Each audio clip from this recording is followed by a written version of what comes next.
Welcome to That 80s Show with the song that every Portuguese man quotes when you say to him, well, that's life. And he says, no, life is life. This is life. Just life. This is life, Dory. That is a lesson. All our songs, all our lessons learned by the Portuguese people from 80s songs. And I bet you the misheard lyrics from that particular song are live is live, or life is life, or live is life, life is live. And which is the misheard lyric? And to the 44 Afrikaans speaking people, it's not na na na na na, it's nine nine nine nine nine. So do with that what you will. I just had a realization about that song. Actually, I always assumed that was literally a live recording, but I'm beginning to think it's not. They just added people yelling and shouting audience noise on it. No. Or is it a live recording? It is a live recording. It is. Okay. Yeah. So is there a non-live recording of that song? Because I've never heard any other version. That is a good point. That is a task for us. Because why did I play that song? Because suddenly you look at Spotify charts and you see it's there again. And why? Because there is a new Adidas advert for the World Cup featuring 5 Lionel Messis from different time periods playing with each other, and that song is playing in the back as a homage to the viral video of Diego Maradona warming up in the 80s with the most 80s hair, the most 80s jacket, so many pockets for his cocaine while that song plays in the stadium. I haven't seen the ad. I'll search for it because I'm keen. I assumed if it's back in the chart that it's TikTok, because whenever there's an old song in the chart, it's always TikTok. No, it's because of that ad. And if you want to look for it, That 80 Show SA Facebook, I posted it up earlier this week or towards the end of the last week. I think it popped up last week sometime. So it's on there. Thanks. I missed that. Thanks. I will go and look at it. Thank you. I always assumed that Dory would at least be one person on the page liking the content, but alas. I am not your puppet, okay? So Dory, this week, I was a little bit delayed in that song. I was a little bit distracted because I was trying to get the story. Listen, when you see a headline, Woody Harrelson on that time, he and Michael J. Fox drank Cobra blood in Thailand, Mike promptly vomited, you're like, what is this? That is 80 Show all over it. So I don't know if you saw it earlier this week. Somebody actually, cousin Louis, third silent member of the show, all is here in spirit. He sent it earlier this week. Is that Michael J. Fox got honored at the 13th Annual Governors Awards, and they do honorary Oscars. Okay, I don't know if that's what they do. I don't know if that's the thing. Do you know that? Yeah, I have to say, no, I didn't know, but I have to say when I saw that, I was a little bit, I'm like, he deserves a real Oscar. He doesn't need an honorary Oscar, okay? So Didn't you feel like, about it? Or is it just me? I did. So maybe this sets him up for a Lifetime Achievement Award. What I do suspect, because we've seen a lot of Michael J. Fox lately, right? He was at Comic-Con, and then last week they launched the merch range, of which all of that's in my cart. If anyone just wants to go, it's kind of like I'd bring it Back to the Future registry. Hint. And then there's this. Still haven't found that sugar mommy to buy all the stuff for you yet, huh? No. Oh my God. When you're in your 40s, how old is your sugar mommy? I mean, let's not be ageist, but I mean... God, Jesus wept. But no, I wonder if Michael J. Fox, maybe he's holding on for that honorary Oscar or the Lifetime Achievement Award, and then he bows out of public life. Because you kind of see that. When people are suddenly there everywhere, it's kind of like their long goodbye tour. I don't know if he's kind of doing that. But anyway, so he gets this honorary Oscar. He gets the Jean Hersholt Humanitarian Award for the work he's done for Parkinson's disease. And Woody Harrelson presents him the award. But he starts off, he talks about how he was first introduced to Michael J. Fox. He was at a party. Just so funny. It's like a 10-minute piece. We'll put it up on that 80 Show Facebook page. It's so funny because Woody Harrelson's hilarious. And he tells the story, and then he segues into a trip to Thailand that led them to a fight between a cobra and a mongoose. And in this article, so doesn't it feel like all Woody Harrelson stories start like this? And it ends up in a story about the two of them drinking cobra blood together in Thailand. What? I mean, I don't mean to be judgy, right? But that sounds like, and then there was a pandemic. Oh, you know what I'm saying? Like, don't do shit like that. But this was in the 80s, Dory. This was in the 80s they did Yes, this. when there was even worse things in the blood. It's like, don't do that. Hey, listen. But okay, fine. It's done. It's over. It's over. And I'm sure they had their reasons. But I just want the young kids listening to our show to know that this is not a good plan. Well, that's Don't if... do it. Even the old kids. It's not a good plan. That's if you don't believe that COVID was a bioweapon released from a lab and they, hid behind the pangolins. Have you heard of a pangolin? When last did you hear of a pangolin? They're so cute. They're so cute. I can't believe they were the scapegoat. They're so cute. Blamed it on the pangolins. It's a great name for a band. I know. Blame it on the pangolin. I know. My favorite Facebook page, apart from ours, is called Thanks, That's My Band Name now. I am putting that on. Oh, do you also not see their content for a week at a time? Oh, no, I have notifications on. I see their content daily. So blame it on the pangolin. You know what we should do? You and I should make a band that yes, that if it's not the Las Colinas band, oh my God, Acapulco season 2. It is the Las Colinas band, which is you and I in another metaverse. They are outrageous. I still have to see it. They are outrageous. I have to make a plan. You have to. Okay. If you don't know what we're talking about, I have to make a plan. Acapulco, Apple TV. It's set in this hotel in Mexico in the 80s, and they have this band that plays on the next to the pool, and they sing Spanish versions of all the big 80s hits.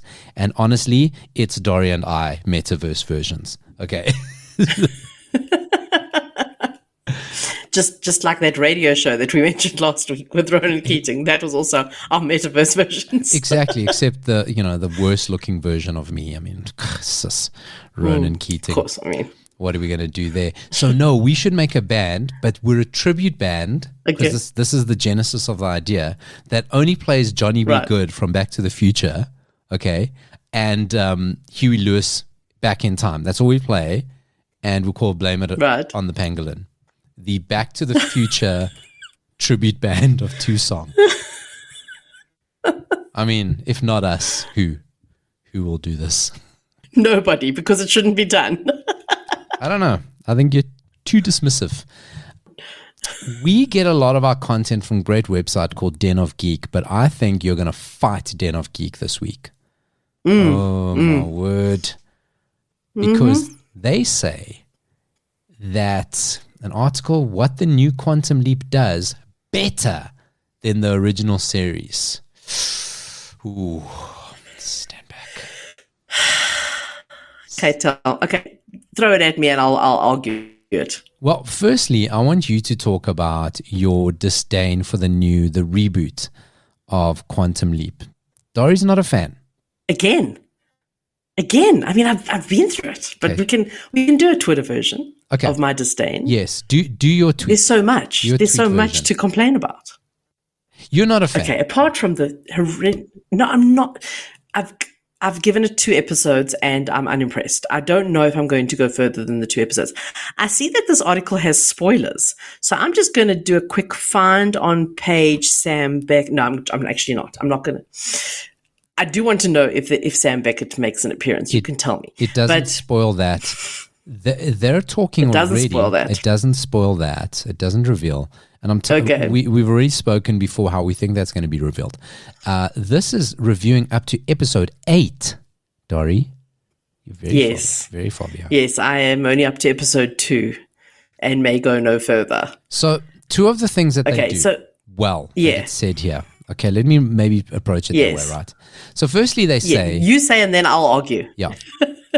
Yes. Based on your 2 episodes, they say that the character development in this, the reboot, is way better than the first one.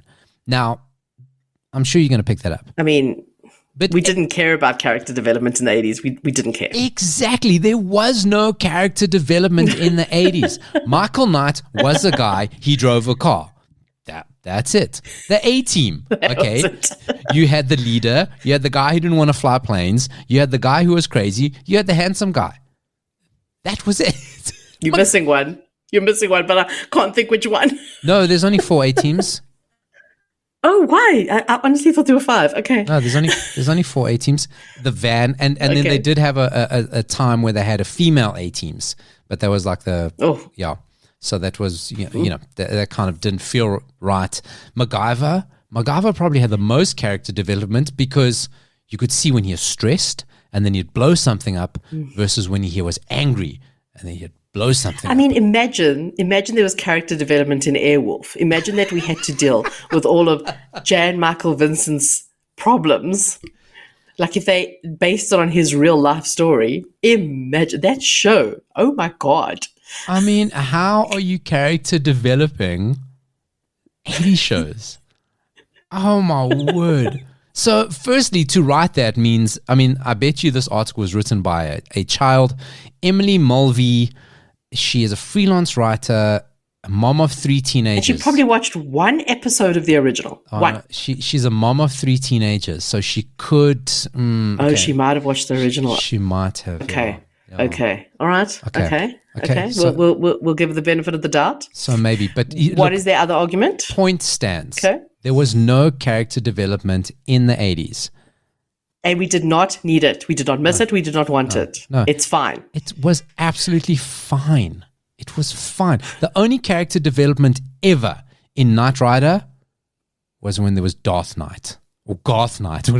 Garth Knight. You see? Remember him? So if nobody knows, there was an evil version of Michael Knight and Kit called Garth Knight. He had a pointy goatee or something, didn't he? He had a goatee. The worldwide symbol for evil, do not trust that person. It was David Hasselhoff with a goatee, and then the car was called Car. Karr. And they were the evil ones. That is as far as it ever went. The furthest A-team ever went on development, character development. Mr. T didn't like flying planes, and he pitied the fools. And then once he did fly a plane, but he still pitied the fools. So he never stopped pitying the fools. Yeah. And if I think about it, Miami Vice, the character development was that initially he had a black Ferrari and then he had a white Lamborghini. That was his character development. You see. And it's like, one time he wore socks. We're like, what? What fucking, what? A policeman in socks in Miami. What is happening? Okay, so that point's bullshit. That's moot. I do not stand for that. Right. The next one, this is going to bother you. So what was Sam Beckett's rule about time traveling or hopping around in quantuming? What was the rule about how he landed? Do you remember those? You do. The rule, he wasn't supposed to mess up too much because then he would change history. And it was also he could only go back in his lifetime, right? In his own lifetime, right, yes. So apparently this one breaks that because the new guy goes back to Western times, he bounces all around. So they've broken that rule. And now in this article, they say that's much better because it gives a lot more variety. And you add in the character development and you have something better. And I'm not for that. Why? If that's the rule of quantum leaping, why change it? Well, I suppose it depends why it's a rule and if it really matters. I don't know if it really matters. Say they have to reboot Back to the Future, right? And 88 miles per hour isn't that fast anymore. What if you suddenly change that? Because you have to, because then willy-nilly anyone. Okay, they'll have to change the technology behind the flux capacitor. Right? So just take that and you change those rules. Gremlins, right? There's a Gremlins cartoon. Oh, there's so many rules there. Right? Change the Gremlins rules. What do you have? Pangolins. You see, you can't do it. Full circle moment. You've got to keep the rules the same. They spend so many times in those 80s writer rooms. Do you think that Coke was free? Do you think it was just given? Somebody paid for it. And now we're just writing off all that Coke that they took to make up new fucking rules for Quantum Leap? slammed my desk, Dory. I'm angry. Angry as someone ripping me off on a generator. I've noticed that those are the only two arguments in this article. Those are they. I know. It doesn't even have a third argument. I know. So the problem is, I saw the article. I thought, this will trigger you. And then I'd already committed to it when I scrolled through and went, oh no. There's only two. Someone did less work than I did. So, Emily Mulvey, I do appreciate your efforts to be part of the pop culture zeitgeist, but understand that there are podcasters out there who do very little of their own research. So, if you're going to show up in my 80s Google alert feed, please bring it, because I cannot be having 2-point articles here. I am going to find her on Twitter and I'm going to fight her.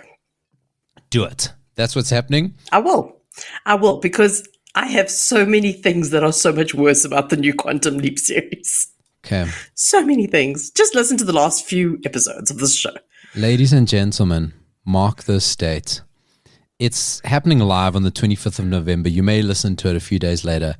But this is the official start of the tour between That 80s Show and Emily Mulvey. It's fucking on. Bring your den of geek lawyers. It's work coming for you. Oh, be damned. Be damned, Emily Mulvey. Before we get to our movies, Alyssa Milano. She's popped up a lot in our conversations, right?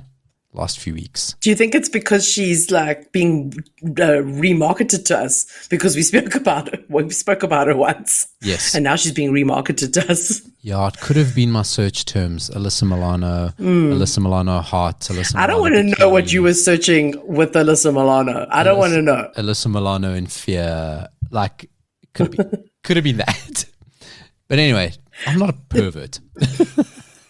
No, but you are reminding me of yesterday in the office. I'm going to share a quick anecdote. Yesterday in the office, because the World Cup is on, right? And we managed to get it playing on the TV in the office, and we were all kind of watching, except for Barrett. Now, our audience knows Barrett. Barrett is not interested in sport, and he says the soccer is so boring. But then, as he was looking up at the screen, he was like, oh, he's cute. And then he made me Google these people, but including the words, in a Speedo. Yeah. I couldn't just Google their name. I had to get their name and then go in a Speedo. Oh. My search history is a disaster now. You are because done. of that. You are so done. You know, and just to give you an insight onto Barrett, you may have heard Chart Savant, Celeb Savant. He's a podcaster who doesn't listen to other podcasts, and he's a spinning instructor who can't ride a normal bicycle. So, yes. You know, never ceases to amaze. He did his interview with Tiffany this week. I believe that one. It's going to come out very soon. I'm very excited to hear it. I can't wait. He got an extra 3 minutes. They said only 15. Ooh, he got 3 minutes. Jeez, that's a good time. So that'll come out soon. We'll let you know about it. So Alyssa Milano, she is obviously says, outspoken. She's on Who's the Boss, Charmed, couple of movies, music career in Japan. Remember that? She did a few songs. Only was famous. My God. That's kind of, she was the Tiffany of Japan, you know, so that's nice. But she was also part of a groundbreaking moment. I didn't know about this, actually. So it was actually quite a useful little Alyssa Milano in a bikini search for me. So, right. A very useful. No, stop it. In the late 80s, Milano met a teenage boy named Ryan White who had contracted HIV when he was 13 through a blood transfusion. Do you remember this? I do remember that very well. Okay, so he became a public figure and started appearing all over the place of like dispelling the myth of HIV/AIDS, which of course was ridiculously blown out of proportion and misunderstood in the 80s, right? And he died of AIDS in 1990 at 18 years old. But how's this? This is Alyssa Milano telling the story on a podcast. I got a phone call from Elton John. Elton John phones Alyssa Milano in the 80s. I mean... Yeah. How old was she? She was a teenager. It does have her age here. I think it comes later in. She was a teenager. She would have been... 18ish. She must have been around about the same age. Height of her fame. I mean, just the thought of Elton John picking up, well, he wouldn't. He would have got like a manslave to do it for him. But on the old rotary phone, phoning Alyssa Milano, he says, listen, there's a boy named Ryan White. I want you to meet him. Okay. Mm-hmm. They became friends. She loved him very much. They went on the full Donahue show, which was the biggest thing in the 80s. Right. I used to watch that religiously. Oh, my word. That was the biggest thing in the 80s before Oprah, right? Oprah kind of like took his mantle. Oh, yeah. But he was Oprah before Oprah. And on the show, she gave him a kiss on his cheek to combat the fear that HIV could be transferred through casual contact. And this almost ruined her career, right? Mm. So she was 15, actually. So she was 15 at this, right? She had people. She wasn't invited to prom, okay, because people thought she was HIV positive. She was getting shouted at by people. She wasn't booked for certain jobs that she was guaranteed to get. And it was just like, what is wrong with people off this one moment? So I went on the full Donahue show and I kissed Ryan, and that was a moment that my life completely changed because I realized what it meant to have a voice by being famous and what it meant to do good with that voice. So as we've spoken about now, she's a huge activist, and she says he taught me that I had a power as a celebrity to change things and to stand up for what's right. So that led her into like kind of secondary career in activism. Alyssa Milano, she's the boss, if you're asking me. She is the boss. I agree. She is the boss. Businesswoman, writer, activist, doing all the things. And it all started with that moment. That's cool. We talk a lot of shit on the show, but that's a really cool moment to know about. Yeah. Right. So. Right. Pensive pause. Right. Let's get back to the nonsense. So I want to read something here for our dear listener. And I did say listen on purpose. Dear listeners. I get a message from Dory last night that says, oh, I've lost it. Where's it gone? Okay. Anyway. She sends me going, okay. My movie tomorrow, right, that we're going to talk about, has got here's a teaser. And it is the image of the rating in this movie. You know, it says violence, sex, nudity, language, whatever. And it's obviously from... So it's the parental guide from the IMDb page of the movie. The reason I actually checked it up is because I wanted to see if there was any possibility that my teenager could watch this movie with me. I was pretty sure that there was no possibility, but I wanted to confirm. And this confirmed that the answer was definitely no. And then I thought, I have to send this to you. I have to, because it's quite something. I'm pretty sure that at 42 years old, I can't watch this movie. Because you definitely can't. Dude, I think I shouldn't have watched it. I mean, I've seen it before, but no. Like, I'm preempting. It's all next good. to violence, severe. Next to language, all the swears. Next to sex, like, yes. I can't wait. Sex and nudity, severe. Violence and gore, severe. Disturbing scenes, severe. It's like, severe is a very severe word. Like, you know. Yeah. This isn't a rom-com, I'm willing to bet. It's not the Muppets. Well, Paolo, you gave me the idea because remember after last week's fluffy silliness of Young Einstein with Yahoo Serious, your exact words were, you're going to come back with an art house, full frontal male nudity to combat the last 2 weeks of my movie recommendations. And that is exactly what I've done. In fact, there is full frontal male nudity in this movie within the first 3 minutes. You see, I know these things, Dory. I know what you're going to do. Okay. So I first saw this film. It came out in 1989, and you would never think so. I mean, there's like a couple of things that would maybe give away that it's an 80s movie. It very much does not look like an 80s movie. It is so arty. Now, when I say arty, you're going to think of, you know, David Lynch, Stanley Kubrick, all these very arty directors, these people who make these very long films. And I watched this movie when I was in film school, I don't think we studied it, but oh boy, we could have. We really could have studied it. We didn't study it. When I was in film school, I made friends with this guy, and he introduced me to like amazing movies. He used to work in a video shop. Oh, the best. Remember those? Yes. Okay. Now I just want to ask something. Did he work in an independent or a franchise? Oh no, an independent. Oh yes. Those guys were so judgy of what you hired, but they only watched the best shit. And he had a strong leaning towards art house film. He was the one who told me to watch 2001: A Space Odyssey, which is a Stanley Kubrick film. I had heard of it, but never really made an effort to see it. And he said to me, I have watched this movie 100 times. It is the greatest film ever made. You've got to watch it. And then I did. And I I didn't think it was the greatest film ever made, but I was blown away by it. And then we could talk about it. And he kind of got me into all these art house movies. And I'm almost positive that it was him who told me about the movie I'm going to talk about today, which I actually went to see on the big screen, because even though it came out in 1989, we got it a couple of years later. Yeah, a few years later. So I would have seen it probably first year university, which would have been 1992. I remember watching it. It might have even been part of a film festival at Nouveau in Rosebank, because I remember going to see it in Rosebank. And it blew my mind, this movie. Honestly, I was like, oh my God. And I then made an effort to watch all the films by this man.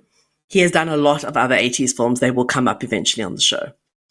But I decided to start with this particular film from 1989 because it's actually one of his more accessible, let's go with, in inverted commas, commercial type films. Oh God, I'd hate to see I'd hate to see the rest. The rest are, oh my God, is all I can say. And I mean, like literally some of the rest are almost impossible to watch. I've struggled through some of the others. This one is not a struggle unless you're very sensitive, because like A Clockwork Orange, which is one of my favorite films, it is disturbingly violent. It's the kind of violence that makes you very uncomfortable. But the whole point of this film is not so much about the violence and the story. It's the visuals of it. It is I'm gonna sound like I'm channeling Barry Wronger. It is a visual feast. Okay. In fact, one of the reviews called it audacious. Yummy. One of the reviews called it sumptuous. Yummy. Sumptuous, audacious. Yummy is not the right word, because there is food involved in this movie, and it is not in a positive way. What goddamn movie is coming? Okay, I'm going to put you out of your misery. It is a movie by a director named Peter Greenaway, and it is called The Cook, the Thief, His Wife, and Her Lover. I told a joke like I'm going to assume that you don't know it. Never heard of that. Okay, I have put a link to the trailer. Now, the trailer there's no talking in the trailer. It's only music. So you can actually turn the volume right down. I just want you to see the visuals of it, and then we can both talk through the visuals. We can watch the trailer together and then talk through the visuals for our listener. Okay, right. And because I want you to see what I mean. Okay, before we watch the trailer, let me explain to you. The costumes are done by Jean-Paul Gaultier. For those who don't know, he because I'm not a person who knows designer things, but there was a fragrance range by Jean-Paul Gaultier, and if you're not sure which one it was, it's the one with the boobs. The bottle is a body. And the one with the boobs. The one with the boobs, as Mendoza referred to it, I believe, once. The one with the boobs. Yes. And if you actually Google The Cook, the Thief, His Wife, and Her Lover, and you find the movie poster, Helen Mirren, who is the main star, or one of the main stars, is on the cover wearing one of the costumes. And I'm saying costume because it's not normal clothes. And it is it's magnificent, is all I can say. And the food in the movie was prepared by a proper chef. Like, they weren't like, oh, we just need some prop food. A proper chef made the food for this film. Like, No expense was spared here. It was done proper. Okay. The cool thing, you must look out for it. It's in the first minute of the trailer, and I'll explain to you. The way color is used in the movie is so clever. So for example, and also you're watching the film and it feels very 2D and almost play-like because you only ever see everything from one angle. So it's almost like a painting. And yes, paintings are a huge influence in Peter Greenaway's films. In fact, like if you think of like, and you'd have to know a bit about history of art as well, but it's the Flemish artists. Think about Renaissance style, kind of, but beyond that. Not so much naked people, more like clothed people. So we're talking maybe 1700s Flemish art. Imagine like a huge painting in a gallery. And that comes to life. That is like this movie. And that comes across very strongly in the trailer, which you'll see now. And the cool thing about the use of color is that the color is for emotion. It's so cleverly done. So, for example, the majority of the movie takes place in a restaurant. And you've got the dining room, the bathroom, the kitchen, and then the outside area of the restaurant.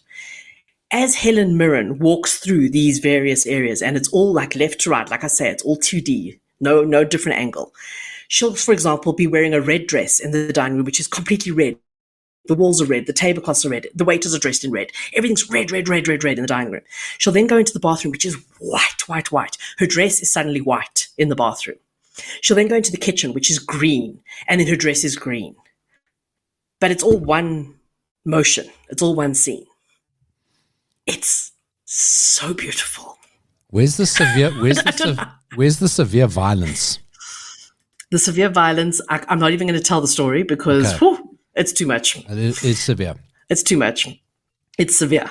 Because, okay, in a nutshell, she is married to this man, the thief. She is his wife. The cook is the man who is obviously running the restaurant and cooking the food. And then she starts having an affair with her lover, who is another man who goes to the restaurant. But she does it literally while they're at the restaurant, and her husband is basically sitting, having dinner with all his cronies at the table. She'll go off into the bathroom or into the kitchen and have sex with her lover. And the sex is quite explicit as well. So it's all... And then, of course, things go wrong. It's all in one location, right? And kind of like happening in one day. It's pretty much in one location. Towards the end, we move to another location, but there's like two other locations that come in for a few minutes. But it's primarily taking place in this restaurant, the majority of the movie. So...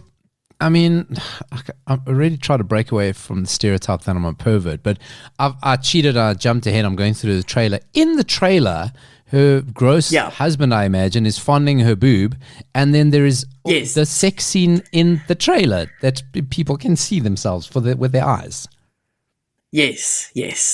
Jeez, if that's in the But did you see the scene in the beginning where she walks from the bathroom into the hallway and her dress changes from white to red? Yeah. So there's one scene in the movie where she goes from the bathroom in white to the hallway in red, to the kitchen in green, and then they go outside, and outside her dress suddenly turns black, and then her gloves or her scarf turn blue. So outside is black and blue, the kitchen is green, where all the vegetables and the freshness and all that are.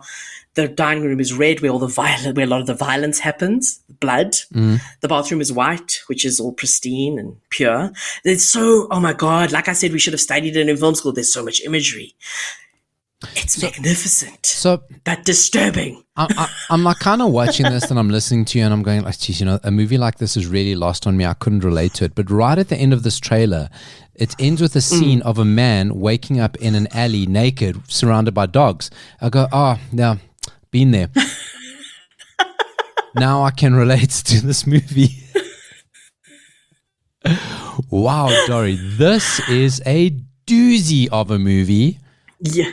I mean, I don't think I've ever gone as arty as this. I think even Blue Velvet is a few notches below this. Yeah. So this is as arty as we go until I do the next Peter Greenaway film. But even then, I think this is just one of his more classy films. And I mean, the reviews have also compared it to Kubrick. They've said it's much more like Kubrick than Greenaway, because Greenaway's stuff is not usually so violent, whereas Kubrick is. And it was very reminiscent of A Clockwork Orange for me, where you watch A Clockwork Orange, it's brilliant, it's visually amazing, but the violence does make you feel a bit, it's like that. Well, Dory, so I had the weirdest dreams after watching this movie last night. I have to tell you. I'd imagine you would. I mean, I just watched the trailer and I'm like, this is some heavy stuff here. This is Dory, great movie wasted on me.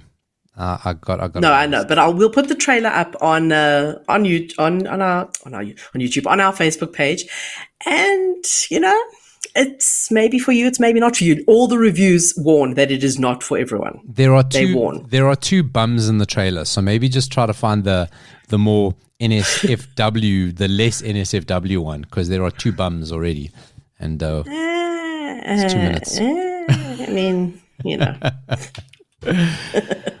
Wow, Dory, that is quite this is what happens. So I think this is what happens after 2 weeks of silliness. Yo. The pendulum swings. It needs to be balanced. So remember those things people had on their desk in the 80s with the balls and those kind of like kinetic balls? So you're kind of like either on the one or the other. You need to be the ball in the middle that they bounce off of. So be that ball, like straight down the middle, because you're going too wide to the others. Are there any silver balls in this movie? Is that like a color that they use? Someone has silver balls. I don't know. I mean, maybe that's no. Maybe for the sequel.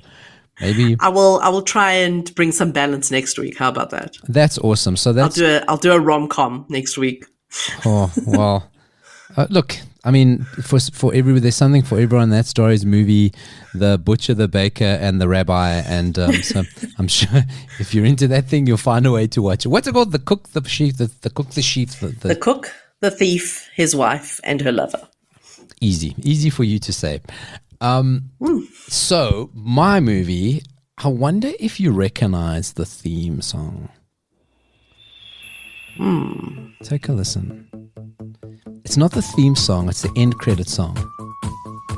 I think your husband may know it. It's called Classicy. It was probably one of the first movies. So imagine this is a movie and all the main characters start walking. And they're walking through, I think it's the waterways in LA, that they had the chase scenes in Terminator. And they all start walking. So firstly, it's Peter Weller walks. Peter Weller, RoboCop, before he was RoboCop. Yeah. He's the main character. Yeah. He's walking. Then he starts getting joined by his friends. He gets joined by... Oh, not in this one. He doesn't get joined at this point. But in this movie as well is Christopher Lloyd. Just before Back to the Future. Right. There is also... This is what got me thinking about this movie, because the lunatics that were in it. Because Christopher Lloyd's a lunatic. John Lithgow, he plays the villain, and a very young Jeff Goldblum is in this movie as well. Okay, and then the female love interest is played by Ellen Barkin, who talk about sexy in the 80s. So it's a movie that was kind of meant to be the British or the American answer to Doctor Who. It's called The Adventures of Buckaroo Banzai Across the Eighth Dimension. I mean, I've possibly heard of it. I definitely have not watched it. Your video I think I've heard of it. Your video friend he would just be besides himself right now with the movies we're recommending. So that is my movie. It's called Buckaroo Banzai. The full title, The Adventures of Buckaroo Banzai Across the Eighth Dimension. It's commonly regarded... Our movies both have long titles today. I know, for the SEOs. It's commonly regarded as the best or craziest movie no one ever saw, right? So, like I said, it was meant to be the US answer to Doctor Who. Peter Weller's character is a physicist, neurosurgeon, test pilot, rock star. Okay? So he does all of these things, right? And he's rock star, everything. But when he's the physicist and the test pilot, he's got this car that he wants to make it go so fast that it actually becomes atomized or whatever and can drive through a mountain. So this is what he develops. When he does it, he crosses dimensions and ends up in this super weird eighth dimension where there are these alien life forms that this is what dinosaurs would have looked like if they carried on evolving. This is the premise. And there are good versions of them and bad versions of them. Okay? They are called lizards, something. Their leader is a half human, half one of these, and his name is Dr. Lizardo. Okay, this is who John Lithgow plays. Oh, my God. Right? And I will not try to explain the movie to you because even John Lithgow, because here's how it goes. I go, I need a movie. I find the movie. I go, shit, I can't remember the movie. Now, it's been hard to watch a movie this week. It's World Cup. Like you said, watching bits and pieces. I watched the movie bits and pieces. I go, shit, I don't understand it. Did I not understand it because I've been watching in bits and pieces and I got World Cup fog? And then I went back to the reviews and no, nobody, even Christopher Lloyd said, it's one of the favorite movies I've ever made. I cannot explain it to you. It was that bonkers. It's batshit lunatic. It's part Western, part musical, part sci-fi, part thriller, part comedy. It is just the most bonkers, weird movie that you could put your eyes on. The people are called lectroids. There are normal lectroids and then there are the bad red lectroids. And of course, like I said, John Lithgow is their leader. He's half and half of human and lectroid. And it's this bonkers batshit plot to now they've got a plan. They're trying to destroy Earth or whatever. It doesn't matter and it doesn't make any sense whatsoever. Okay. But it's Wes Anderson's favorite movie. So now you have to watch it, right? Oh my God. Even so, it sounds like the extreme opposite of my movie this week, by the way. Like, yeah, literal polar opposite. but probably for the same type of person, right? A student. I don't know. No, because it's not just B-grade fluff. It's a cult classic movie. That another thing was, so they make this movie. They had a decent budget. It was brought to you by the guys who made Star Wars, produced by the same studio. Not the guys who made Star Wars, brought to you by the same studio. Now, if you compare what Star Wars looked like versus what this movie looked like, it's one of those movies that would probably have been better as a series like Doctor Who, because all these weird things that they're trying to explain just don't quite work together in a movie. But if you had them as a series that could kind of explore the different characters and you know, kind of get into that as far as 80s shows would explore different characters. So yeah.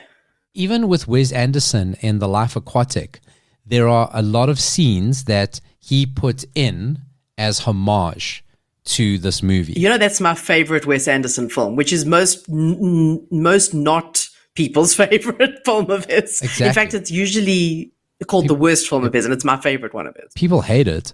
So do you remember in your mind the end of Life Aquatic when they're all walking down the pier and it's Bill Murray? Oh yeah, and that's the homage. That music that I played, that's the end credit scene. And when you see that end credit scene, you're going to see, oh, okay, and that was his homage. And there's a lot of other little cuts and little scenes that he included in Life Aquatic that he said, I love this movie, I'm putting this stuff in. You'll see that end credit scene and match them together, and then you'll know. And then I'm going to watch both of them as soon as possible. Yes. And I will compare. So, you know, it was like a bit of a stinker all over the place movie. It also then opens on the same weekend as Ghostbusters and Temple of Doom. I mean, think about that Ghostbusters and Temple of Doom opened on the same weekend. And there was the golden age. And there was a Star Trek movie, Star Trek 3, The Search for Spock. I mean, all three of those opening the same weekend. That was golden age. And then this. Yeah. So that's not going to help you.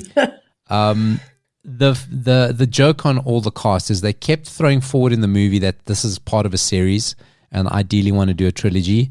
Never happened, kind of just got binned. Everyone went on to very different things. We know Peter Weller shows up as RoboCop, and so everyone kind of goes on. The directors and the filmmakers all go on to bigger projects. They are releasing a novel. I think it's released already. They said, yes, released already. The sequel story, so the follow-up story that they tease in this, the kind of follow-up story, it's that. And I suppose if that does well, they may look at the franchise and go, okay, maybe we could reboot this thing and see what happens. So that is my movie for easy reference, Buckaroo Banzai. Who's the director? So the director is W.D. Richter. He went on What else has he done? He did Big Trouble in Little China, I don't know the other ones, but yeah, so I pretty much know Big Trouble in Little China. So that's what he went on to. I mean, which was also a stinker. He did Dracula in the 70s. He did Invasion of the Body Snatchers in the 70s. So, yeah. He did All Night Long in 1981, which looks more like the type of movie that I will be recommending next week because there is a lady up a pole and men are chasing her in the... So, teaser, that's my movie next week, by the way. Oh, Dory. Very specific market for our movies this week. Very, very specific. Wow. Hey, look at us. I need time to take that in. Look at us. So that is our movie recommendations this week. Buckaroo Banzai and then The Lion, the Witch, and the Wardrobe by Dory. Something like that. What's it? The Thief, His Wife, The Chef, and The Parking Attendant. You're close enough. Okay, that one. If people go The Thief, His Wife, then they'll find it because that's, I think, what I did. The Cook, The Thief. His Wife? The Cook, the Thief, His Wife. Then you got it. Then you got it. So Yeah. we're wrapping up that 80s show. I have a story left over from last week I didn't get to, but I just have to tell you the story. Last week you spoke about Ralph Macchio's book. People thought that the title of that book, Wax On, I made it up. It's like, no, that's really the name of the book. That's funny. They thought, oh, it's one of Paulu's things. Like, no, that's Ralph Macchio. You want to talk about sharing a brain? If you're given a choice, would you buy Ralph Macchio's book or Martin Kemp's book, My Ticket to the World? I mean, you have to ask.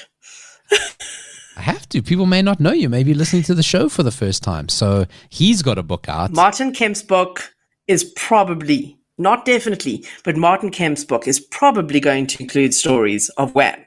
So that's the thing. Now he's out promoting the book. On the audiobook, he reads it. How do you feel about that? Martin Kemp reading Ticket to the World, My Ticket to the World. He's got a very lovely voice, so I have no problem with that at all. Okay, cool. So he talks about this and he tells the stories. And yes, he talks about parting with George Michael and Wham. He talks about parting with Boy George. Boy George, who got kicked out of I'm a Celebrity, Get Me Out of Here. Do you know that show? Don't you know that show? No, I don't watch reality shows. No, well, it's not in South Africa, but it's basically they take a whole bunch of UK celebs and they put them in the jungle. And then it's not totally Survivor. They basically sit around in a very nice lounge, staying very clean. A lounge in the jungle. Honestly, pretty much. It is a lounge. I don't think it's hard at all, but it's huge in the UK. They just keep running them. And anyway, Boy George got voted off.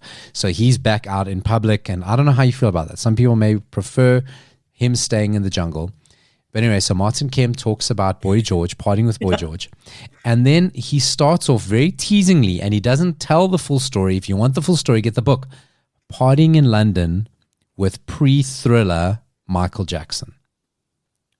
What an interesting experience that must be, because you never hear about Michael Jackson. So he says it was in the time in this clip. He's promoting. I won't play it because he doesn't reveal anything. He just teases it. Michael Jackson was in London promoting Off the Wall. So he had just broken out of Jackson 5. He was kind of setting up his own image. This is pre-Thriller where he really blew up. And he now goes out with Spandau Ballet and Martin Kemp. And Martin Kemp in this book says, we were basically like Blur and Oasis put together. And if that reference means nothing to you, it's like, because like, oh, and that's so funny because you kind of think of Spandau Ballet as one of the more cleaner living bands. Yeah. Like, not like Party Animals, not like Motley Crue. No. Well, you know, if you go back on our feed, you'll find our interview we did with Gary Kemp, Martin Kemp's brother, probably about 18 months ago. He never got into it, but he did allude as to that they were not the most well-behaved. So I can believe, and yes. So many books to buy, Dory. Gary Kemp's book. Ridiculous. Martin Kemp's book, Ralph Macchio's book. Ralph Macchio's book. Sorry, Ralph. I'm going to illegally download that. I mean, I'm going to. I don't find any coffee. Why are you telling him? Oh, yeah, because he won't listen. So take that back, because I know you can't do karate. I've watched Cobra Kai. You're not karate kidding me. There are lots of books to read. I mean, if I Karate kidding me. That's a great name for a band as well. Oh my God. And all we'll do, the only songs we'll play are Frank Stallone songs and montage songs. Yes. Karate kidding me and blame it on the pangolin. I think we're wasted, Dory. I think we're wasted. That's the name of the podcast. It's done. Just write it. Oh, two birds killed with one stone. So that is Martin Kemp and his new book, The Wildest 80 Stories. I will be reading that, and then I'll recommend it to you if you should read it. But I won't be reading it soon. So this has been That 80 Show. 2 outstanding movies. Outstanding, really good movies. Double feature. We could go to that Bioscope in Parkhurst, and we could rent it out. We could show both of those movies. We would definitely need to start with yours, because after mine, you kind of just sit there shell-shocked for a while and your brain shuts down and you just go, oh my God. Did you watch that movie at the cinema in the dark with other people? Yes. How many people were wearing coats? I have a very strong feeling. Oh, no, I have a very strong feeling. So when I did my research on the film, there is the original version and then there is the censored version. Yes. And I'm almost positive we got the censored version here in South Africa. Definitely because but the version I watched last night, not so censored. Yeah, no, you do not want to be in the dark. Lots of bush and lots of frontal male nudity and just all the things. Naked man in the alleyway with dogs. Like if we're watching that movie, bring your raincoats because it's gonna get slippery in there. And yet not, because oh my God, it's like the last thing. It's not going to turn you on, this movie. It's not that kind of movie. You don't know. It is not like porn. People are into things, though. Well, I suppose some sick people might be turned on by it. Some sicko out there. That's what I'm saying. You know, the pangolins brought out a lot in people. It's just, So, this is a disgusting thing you're doing. I leave you alone at home and I come over, you're doing this and blame it on the pangolin. Wasn't me. So, Dory, of everything today, what is your favorite thing you've learned in today's show? Well, I mean, apart from the fact that I learned that we are going to start 2 of the most awesome cover bands that ever existed, I did not know that Wes Anderson loved that film and that there are parts of it, paid homage to in one of my favorite films. So that is a genuine thing that I learned today. And yes, like I say, the other thing is that we're going to be starting those 2 awesome cover bands. Excellent. That is some great information. This has been That 80 Show. We'll post up audition info on our Facebook page. Yes, we're looking for drummers. We're looking for drummers. And air guitarists. That 80 Show essay on Facebook. Barrett, we're not really doing that because he seems to think that everything we say is true. We're not really going to do that. And by the way, if you don't know what the word homage means, you've probably been pretty lost. Thanks for joining me, Dory. Goodbye.